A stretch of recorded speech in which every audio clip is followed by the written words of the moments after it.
Hi, I'm Clay Schmidt. I'm Provost of Lutheran Theological Southern Seminary of Lenore-Rhine University. And I'm sitting here today with one of our students, a second-year Master of Divinity student, Diane Klein.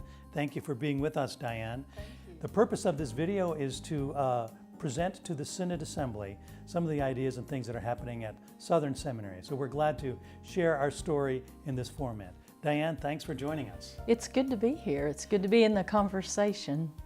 One of the things I'd like to do is frame our conversation around our mission statement, which, as you know, says that we exist to teach, form, and nurture men and women for leadership in Christ's church in a way that is faithfully Lutheran and yet ecumenically committed. So part of our conversation will center around those words, teaching, forming, and nurturing. So, Provost, can you tell me where we are in the building of this new curriculum? Well, as you know, 3 years ago, the seminary entered into a new curriculum that's designed on the classic things that we've always studied.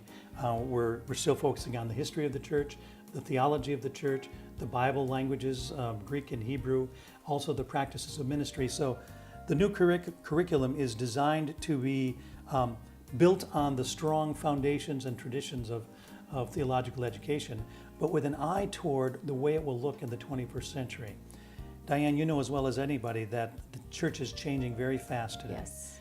And we're trying to imagine how these traditional ways of understanding church and training for ministry can be articulated as we go into an unknown church that lies before us.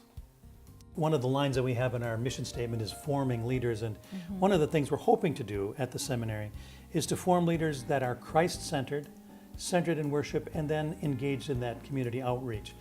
How does that feel? Does it feel like we're achieving our goal there? Definitely so.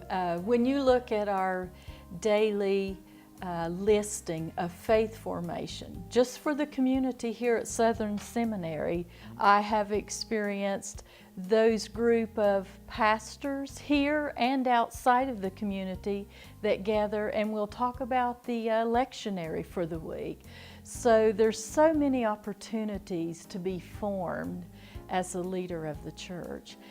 Dr. Smith, I've been hearing about the new program for Luther studies. Can you fill me in on that? Diane, I'm so glad you asked about Lutheran studies. Of course, this is something we've always done at the seminary. We've always taught Lutheran history, theology, Lutheran confessions, and a Lutheran polity. But as we move into the 21st century and we begin to imagine how does this rich Lutheran voice speak to emerging communities of faith that may be coming to us in the ELCA and the Lutheran Church, and how can we make sure that our rich heritage speaks into their new identity and understandings of who they are as Christian people. We think that's a powerful thing. So in honor of the upcoming 2017 500th anniversary of the Reformation, we're hoping to have this endowment completed and hire a professor, a full-time professor. By the way, this will be the first fully endowed chair because it's a $2 million amount in order to endow a chair. The first one since the school has been founded 185 years ago. So this is a very large undertaking, but I'm very confident we can do this with the partnership of so many of our friends throughout the synods in our region. And we're going to establish this as a way to look forward in faith. And I want to say thanks to you for participating in this little video as we tell the story from the seminary to our friends in the synods who are watching now. And we want to thank you for listening to what's happening at Lutheran Theological Southern Seminary.